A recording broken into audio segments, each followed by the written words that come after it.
Alright, Shalom, Yasha Allah. I want to start off by giving all praise, honor, and glory to Yahweh, Bashim Yabashah, Bashim Rakakadash, double honors to the apostles and elders of Great Millstone. Salutations to you, brothers to the four corners of the earth, preaching this word and also laboring in this word in truth, love, and sincerity, and also Shalom to you, sincere listeners. In today's lesson, I'm going to go into the word wealth. Alright, it's in the Zondervan Compact Bible Dictionary. And then I'm going to get a few scriptures backing up, wealth. What is the truth? What is the wealth according to the Holy Scriptures, man? All right, because many of you people believe that wealth today, you believe that money, the currency that you hold in your pocket, which got the dead Edomites on it, you think that is real money, which that's nothing but FRNs, which are Federal Reserve notes, and it holds no value. Okay, that's why it's not backed up by silver, backed up by gold, and that dollar is just completely finished, man. Okay, all the nations are trading out of it. No, none of the nations really want to deal with the American dollar anymore. What they call it, the petrodollar. And the only reason why it's standing, for the most part, is the illusion that people have that is still worth any type of value, and that a few other countries, are put in a position whereas America still runs a little bit over these countries with the power that they have left for doing the trades with like oil and different other resources. Okay, all right, but let's get into the word wealth. This is on page 603 in the Bible's Compact Dictionary. It's on the Bible Compact Dictionary. And it reads, it says, wealth, abundance of possessions, whether material, social, or spiritual. And I'm going to touch on the two things today. Is going to be material and spiritual. All right. It says, among early Hebrews, wealth consisted largely of flocks and herds, silver and gold, brass, iron, and clothing. So the first scripture I have is Genesis 13, verse 1. It says, and Abram went up out of Egypt, he and his wife, and all that he had, and Lot with him, into the south. And Abram was very rich in cattle, and silver, and gold. So, those are real riches, all right? Silver, gold, having land and cattle. Okay. And it's verse, I want to go to verse 5. It says, and Lot also went with Abram, had flocks and herds and tents, and the land was not able to bear them, that they might dwell together, for their substance, right, their wealth was great, so that they could not dwell together. So they had so much in abundance where they couldn't, live together or dwell on that piece of land that they were at together. Okay, let's get another one. Let's go to the book of Joshua 22, verse 8. And it reads, it says, and he spake unto them, saying, return with much riches into your tents, and with very much cattle, with silver, and with gold, with brass, and with iron, and with very much raiment, divide the spoil of your enemies with your brethren. And so a lot of times, when we took down nations, we took their possessions. Okay? We took their things that were valuable. Go to the book of Genesis 36, verse 6. It says, and Esau took his wives and his sons and his daughters and all the persons of his house and his cattle and all his beasts and all his substance which he had got in the land of Canaan, and went into the country from the face of his brother Jacob, for their riches were more than that they might dwell together. And the land wherein they were strangers could not bear them because of their cattle. So they had so much cattle where they couldn't be there. They couldn't be there together. Those are real riches, okay, real wealth, because you can make money off having cattle, okay, cows, goats, okay, you can skin them for the fur, you can use the meat, sell the meat, cut them up, sell the meat, their milk, chickens, they lay eggs, all these different things you can trade, man. You can make money off having land and animals alone. Okay, let's continue on. It says, in the days of Job, his sons had houses, but their wealth consisted largely of camels, asses, flocks, and herds, and a very great household. So let's go to the book of Job.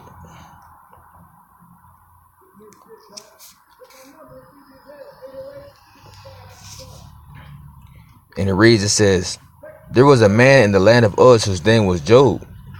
And that man was perfect and upright, and one that feared the Most High, and eschewed evil. And there were born unto him 7 sons and 3 daughters. His substance also was 7,000 sheep and 3,000 camels, and 500 yoke of oxen, and 500 she-asses, in a very great household, so that this man was the greatest of all the men of the east. And his sons went and feasted in their houses, everyone his day, and sent and called for their 3 sisters to eat and drink with them. Okay, and Job is a beautiful story, man. Was an upright man. He was an upright man that eschewed evil. He feared the Most High. He was afflicted, by the spiritual demon Satan. But he kept his integrity, man. He kept his integrity of all the affliction he went through. And what happened? The Lord blessed him at the end, man. 100-fold. So everything that he lost, he gained it all back, man. And that's, Job is a representation of the elect today, man. Out of all the adversity they'll go through, out of the things that they'll lose, out of the affliction they'll take, that they'll continue to, eschew evil and fear Yahweh Shem Yahushua, man, and do his will. Okay? After all the things they may go through, the different trials and tribulations. Like the point was made, man. So now you can see, the riches that the people of the Lord is speaking about, man. All right.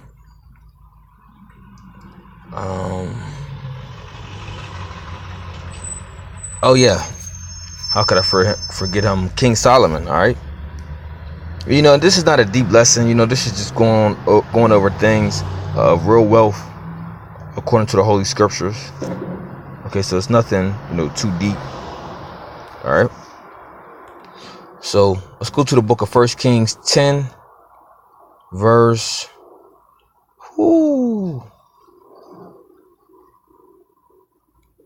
Oh my goodness. I don't even know where I want to start with King Solomon, man. I'll start at verse 10. Now the weight of gold that came to Solomon in 1 year was 666 talents of gold. Besides that, he had of the merchant men and of the traffic of the spice merchants and all the kings of Arabia and the governors of the country. And King Solomon made 200 targets of beaten gold. 600 shekels of gold went to one target. And he made 300 shields of beaten gold. 3 pounds of gold went to one shield. And the king put them in the house of the forest of Lebanon. Moreover, the king made a great throne of ivory and overlaid it with the best gold. The throne had 6 steps, and the top of the throne was round behind, and there were stays on either side on the place of the seat, and 2 lions stood beside the stays, and 12 lions stood there on the one side and on the other. Upon the 6 steps there was not the like made in any kingdom. And all King Solomon's drinking vessels were of gold, and all the vessels of his house of the forest of Lebanon were of pure gold. None were of silver. It was nothing accounted of in the days of Solomon. For the king had a navy of Tarshish with the navy of Haram. Once in 3 years came to the navy of Tarshish, bringing gold and silver, ivory, apes, and peacocks. Yeah, because King Solomon, right? You know, he was sending that navy to come to where? The land of Asareth, the Americas, to get, the different animals and things like that was over here in those lands. Okay, the Americas, the different golds, riches, like it says, peacocks, apes. Okay, the finest things. Verse 23 says, so King Solomon exceeded all the kings of the earth for the riches and for wisdom. Okay, so King Solomon was the richest man. He exceeded all kings. Okay, now let's go to an important part in this lesson that I want to speak on. Okay, because you see how it says 1 Kings 10:23. So King Solomon exceeded all the kings of the earth for riches and for wisdom. All right, so now let's go back to the Zondervan Bible Compact Bible Dictionary, page 603. All right, it says wealth, abundance of possessions, whether material, social, or spiritual.